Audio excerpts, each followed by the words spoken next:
Bonjour à tous, je m'appelle Benoît Kella, je suis consultant chez Blue Prism et ensemble, on va voir dans cette vidéo comment on va pouvoir améliorer la collaboration entre les agents et les processus robotisés grâce à la solution Blue Prism. Alors cette démonstration, on va la cadrer autour d'un cas d'usage qui est très simple, qui est la demande d'activation ou de désactivation de lignes téléphoniques. Donc c'est un cas d'usage très simple en soi et qui pourtant peut s'avérer relativement complexe dû justement à la complexité des différents systèmes auxquels un agent va devoir faire accès pour effectuer cette opération.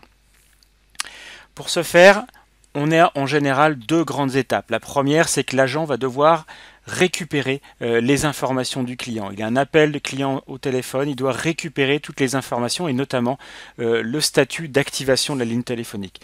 La deuxième étape, bien entendu, ce sera l'étape d'activation ou de désactivation de la ligne téléphonique avant, bien entendu, de clôturer l'appel. Donc nous allons voir ces deux étapes, ces deux grandes étapes, au travers justement de la solution Blue Prism. Alors pour commencer, côté Blue Prism, on a un processus qui est en attente sur le serveur. L'utilisateur, l'agent, donc va ouvrir le formulaire de saisie, va accéder donc à ce formulaire et tout simplement saisir le code client. Une fois qu'il aura validé son formulaire, toutes les informations de ce formulaire vont être envoyées au processus en attente qui va lui-même effectuer le travail. Donc ce travail ici, ça va être d'ouvrir une application et cette application va récupérer les informations clients pour pouvoir ensuite les renvoyer au formulaire de l'agent.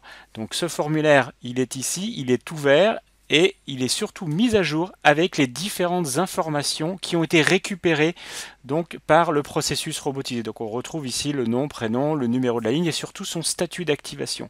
Son statut d'activation est activé, on va pouvoir maintenant le désactiver en soumettant une fois encore le formulaire.